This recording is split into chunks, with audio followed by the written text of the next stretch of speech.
Hello दोस्तों, welcome to new blog. और मैं अपने ब्लॉग की स्टार्टिंग करी हूँ दिन में से, और मैं जा रही हूँ वहाँ भागवत में, और अंकुर को भी साथ में लेके जा रही हूँ। वहीं से कोचिंग क्लास भेज दूँगी मैं, और फिर थोड़ी देर मैं भी देखूँगी, फिर उसके बाद मैं घर आ जाऊँगी क्योंकि तबीयत भी मेरी ख़राब भी हो रही है। दे रहे हैं, किसका ध्यान करो? बोले सत्यम परम धीमहि, भी विनाश नहीं होता, उसका ध्यान करना चाहिए। और वह कौन है? परमात्मा। देखो, सत्य शिव भी है, सत्य विष्णु भी है, और सत्य माँ भगवती जगदम्बा भी है। इसलिए जब हम भगवान विष्णु के लिए कहते हैं तो उनके नाम में बोल देते हैं, बोलो सत्यनारायण भगवान की जय। सत्य क्या है? नारायण, उसका ध्यान करो। दूसरे में सत्यम शिवम सुंदरम, जो सत्य है वो शिव है, और जो शिव है वही सुंदर है। और माँ भगवती के बारे में कह देते हैं, बोलो साचे दरबार की जय। साचा दरबार उसी का है। इनका ध्यान करना छोड़ करके तुम किस किस का ध्यान करने बैठ गए भाई? फिर किसी ने कहा, हम उस सत्य को कैसे जाने, वो सत्य कैसा है? तब उसका तटस्थ लक्षण बताते हुए कहा, जन्मादि विकार रहितः, उसका न जन्म होता है न मृत्यु होती, वो सत्य है। अब देखो, हमारी माँ भगवती जगदम्बा का जन्म है कहीं? हाँ, उनके अवतार हैं, पार्वती के रूप में, सीता के रूप में, माँ लक्ष्मी के रूप में, कालिका के रूप में अवतार हैं, लेकिन जन्म नहीं होता उनका। ऐसे ही हमारे विष्णु का भी जन्म नहीं होता, अवतार होता है। जन्म लेने में और अवतार लेने में बहुत अंतर होता है। जो जन्म लेता है वह पराधीन होता है। जन्म लेने में और अवतार लेने में अंतर क्या है भाई? दोनों में आदमी आ ही तो रहा है, और अंतर क्या है? बस इतना तो अंतर है, एक उदाहरण से समझिए। एक कुआं है, बहुत बड़ा गड्ढा, उस गड्ढे में कोई व्यक्ति गिर गया। जो गड्ढे में गिरता है वह चोट खाता है, घबराता है, चिल्लाता है, और बाहर निकालने के लिए पुकारता है। पुकारता है कि नहीं? कोई गड्ढे में गिरा, अब गिरेगा तो भाई चोट खाएगा, घबराएगा, और फिर बाहर आवाज लगाएगा, भाई कोई है निकालो। अरे राम राम राम राम, ये बेचारा गिरे। अच्छा, दीपक की एक खासियत होती है, दीपक को आप ऐसी जगह जलाओ कि अंदर और बाहर दोनों प्रकाश करें। उसका नाम होता है देहरी। देहली में दीपक जलाते थे पहले के लोग। एक दीपक होता था, लाइट नहीं है तो देहली में जला दिया, अंदर बाहर दोनों प्रकाश हो जाता था, काम चल जाता था। तो ऐसे ही ये जीव रूपी देहरी पर जब ज्ञान रूपी प्रकाश जलता है तो अंदर भी प्रकाश होता है, और संसार में भी ज्ञान का प्रकाश जल जाता है। ये ऐसा प्रकाश उन्होंने जलाया है ताकि अंदर भी शांति मिले और संसार में भी शांति बनी रहे। एक बात बताएं, नहीं तो संसार में हम आग में जल रहे हैं भौतिकवाद की, बाहर तो भौतिकवाद की आग में जल रहे हैं, और अंदर अशांति की आग में जल रहे हैं। ये दोनों में शांति मिले, इसलिए भागवत रूपी दीपक को जलाया है। सूत जी महाराज कहते हैं, तम व्यास सोनमुपयामि मुनिम गुरुणाम, ऐसे जो मुनियों के गुरु हैं मैं उन्हें प्रणाम करता हूँ। एक बात कहें, किसी भी कार्य को प्रारंभ किया जाए ना महाराज, तो गुरुदेव भगवान को अवश्य याद करना चाहिए, क्योंकि गुरु ही है जो परमात्मा से मिलाता है, गुरु ही है जो परमात्मा से जोड़ता है। गुरु जीवन में ना हो तो भैया कुछ भी नहीं हो सकता है। तो आइए गुरुदेव भगवान को याद करें, हम भी याद करें, आप भी याद करिए। जिनके हैं वो याद करिए, जिनके नहीं है वो भगवान को ही गुरु माना करके भगवान से प्रार्थना करिए कि ये कथा हमारे जीवन में प्रकाश करे, जिससे हमारा अंदर और बाहर दोनों तरफ शांति बनी रहे। लेकिन गुरु के सामने जब जाए तो भाव कैसा हो, बस इन्हीं शब्दों को समझते हुए आइए थोड़ा गुरुदेव से प्रार्थना करें। नन्हा सा फूल हूँ मैं, चरणों की धूल हूँ मैं, नन्हा सा फूल हूँ मैं, चरणों की धूल हूँ मैं, नन्हा सा फूल हूँ मैं, चरणों की धूल हूँ मैं, नन्हा सा फूल हूँ मैं, चरणों की धूल हूँ मैं।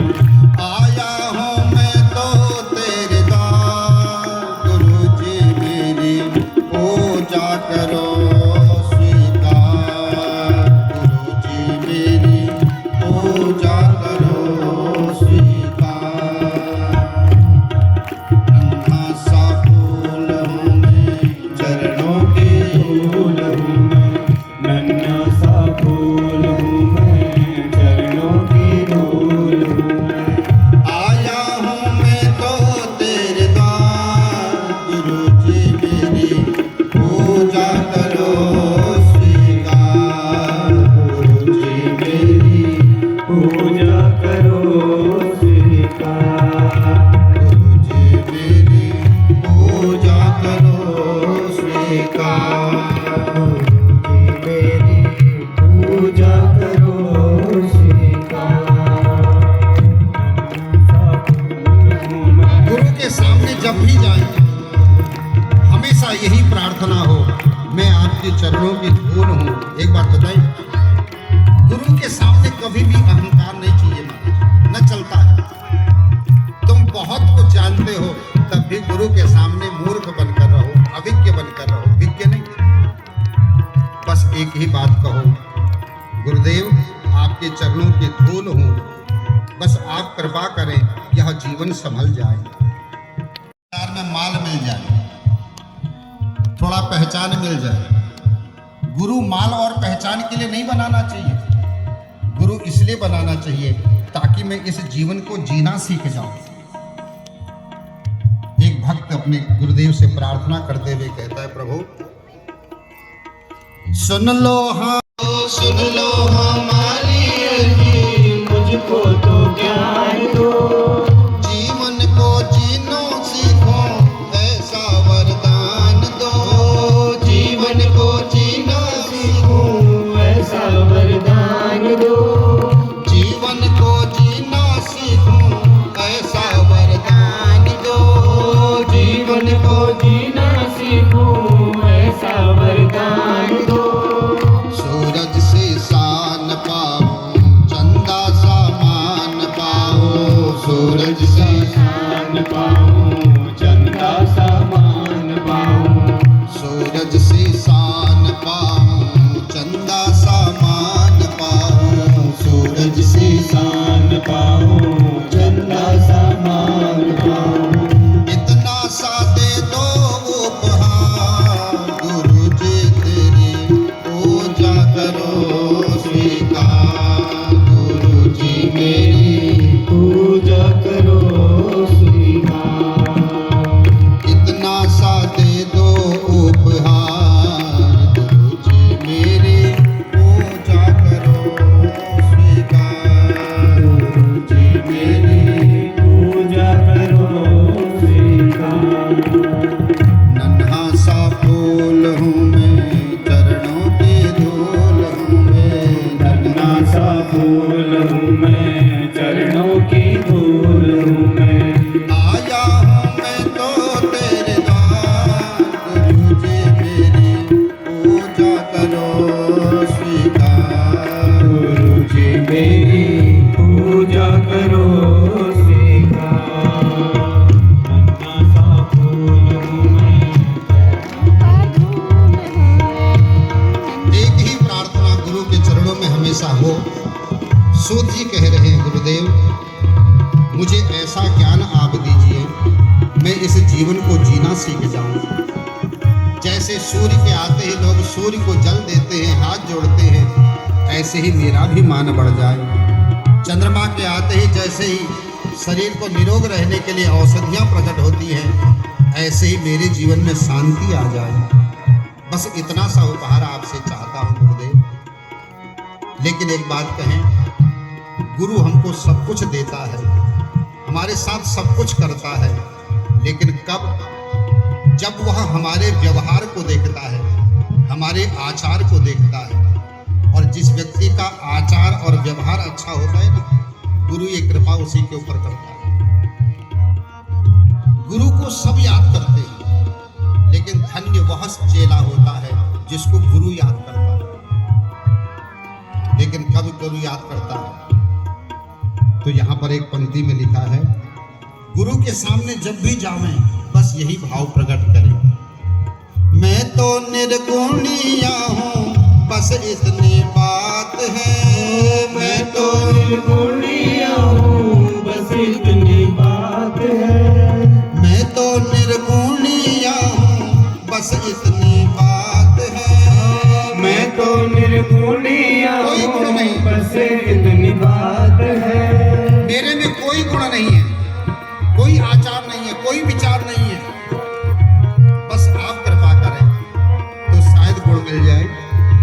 गुरुदेव, जैसे भगवान कृष्ण ने रथ की बागडोर संभाली थी, आप मेरे जीवन की बागडोर को संभाल लीजिए ताकि मेरा जीवन सफल हो जाए।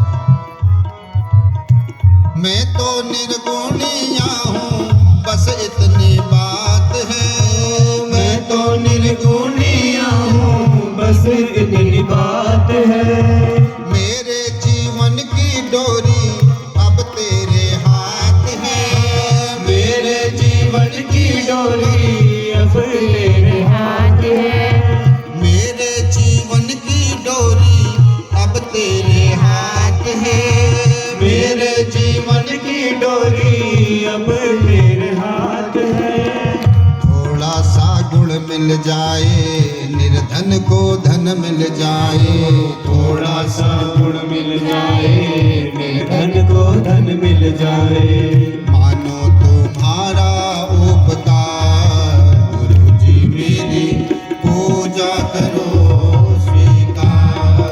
गुरु जी मेरी पूजा करो स्वीकार।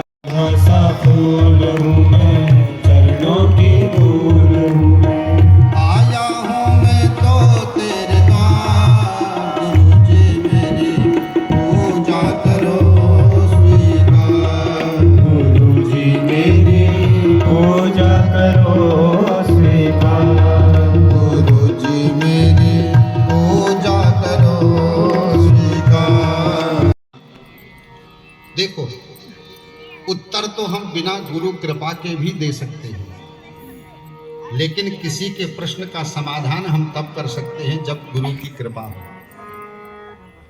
उत्तर देने में और समाधान करने में अंतर होता है। कई बार बहुत सारे लोग प्रश्न लेके घूमते रहते हैं, हमारे पास भी आते हैं। अच्छा, प्रश्न करने वाला व्यक्ति प्रश्न करता है और प्रश्न करने के बाद कहता है, हमने बहुतों से पूछा, उत्तर तो दिया, लेकिन अभी तक हम संतुष्ट नहीं हुए। जब तक आप संतुष्ट नहीं होगे, इसी का नाम समाधान है। उत्तर तो लोग देते ही हैं, लेकिन आप संतुष्ट हुए कि नहीं, ये बड़ी बात है। तो समाधान तब हो सकता है, किसी को संतुष्ट तब किया जा सकता है जब उत्तर देने वाले के ऊपर उनके गुरु की कृपा हो। बिना गुरु कृपा से आप किसी को संतुष्ट नहीं कर सकते। इसलिए कई लोग कहते हैं, हमने इतनों से पूछा, बड़े बड़े विद्वान मिले, कोई जवाब नहीं दे पाया, आज तक हम संतुष्ट नहीं हुए। तो व्यास जी, सुखदेव जी महाराज भी कह रहे हैं, शौनक जी, आपने जो प्रश्न किए हैं उन प्रश्नों के उत्तर तो मैं दे सकता हूं, लेकिन आप संतुष्ट हो ये तभी संभव है जब गुरु कृपा करे। अच्छा, हम जब पढ़ते थे तो हमारे यहाँ एक कहावत चलती थी, गुरु मेहरबान तो चेला पहलवान। गुरु जिस शिष्य पर मेहरबान हो जाता है वो चेला पहलवान हो जाता है, क्योंकि वो जो करता है वो सक्सेस हो जाता है। तो आज सुखदेव जी ने अपने गुरुदेव भगवान को याद किया है, सूत जी ने व्यास जी के पुत्र सुखदेव को, उसके बाद भगवान नर और नारायण को याद किया है, माँ सरस्वती को प्रणाम किया है, व्यास जी को प्रणाम किया है। वनरोत्तमं देवीं सरस्वतीं व्यासं, ऐसा का तैसा, ऐसा क्यों है भाई? ये श्लोक हमको एक शिक्षा दे रहा है। जीवन में सबसे पहले कुछ भी करो, गुरु को याद करो, और गुरु के बाद भगवान को याद करो, और उसके बाद जो तुम्हारे क्षेत्र देवता, स्थान देवता है, ग्राम देवता है, उनको प्रणाम करो। क्योंकि हम जिस क्षेत्र में रहते हैं ना, वहाँ का क्षेत्र देवता, वहाँ का वास्तु देवता हमारे ऊपर कृपा करे, तब हमारे जीवन में, घर में शांति हो सकती है। इसलिए हम जिस क्षेत्र में रहते हैं, उस क्षेत्र के देवता का शुक्रिया करें हमेशा। कई लोग होते रहते तो यहाँ हैं, याद करेंगे अपने गांव वाले को। गांव वाले को याद करो, अच्छी बात है भाई, लेकिन यहाँ वाले को भी तो पूजो थोड़ा सा। क्योंकि व्यास जी जहाँ रहते हैं, वहाँ के क्षेत्र और स्थान देवता भगवान नर नारायण हैं, बद्रीनाथ धाम। और उसके बाद सरस्वती को प्रणाम करते हैं। क्यों? क्योंकि हम जहाँ रह रहे हैं, वहाँ हमारा वैभव बना रहे, हमारी कीर्ति बनी रहे। इसके लिए वाणी में संयम चाहिए, और वाणी का संयम सरस्वती देती है। एक बात बताएं, वाणी सबके पास है, लेकिन क्या बोलना है ये किसी को पता नहीं होता। कहाँ बोलना है, कितना बोलना है, क्या बोलना है, ये सरस्वती की कृपा से मिलता है। सरस्वती कृपा न करे तो ना महाराज, कुछ भी निकल जाता है। फिर लोग कहते हैं आप आजू ले उसका दे बताओ। लेकिन सरस्वती की कृपा हो तो कुछ भी ऐसा नहीं निकलेगा जो किसी के हृदय को दिखेगा। इसलिए सरस्वती को प्रणाम किया है। देवीं सरस्वतीं व्यासं, फिर व्यास जी को प्रणाम किया जिन्होंने पुराणों को लिखा है। एक बात बताएं, हम जिसकी किताब को पढ़ें उसके राइटर को अवश्य याद करें। देखो, जब कोई भी बात कही जाए ना, आप जिस किताब से लेकर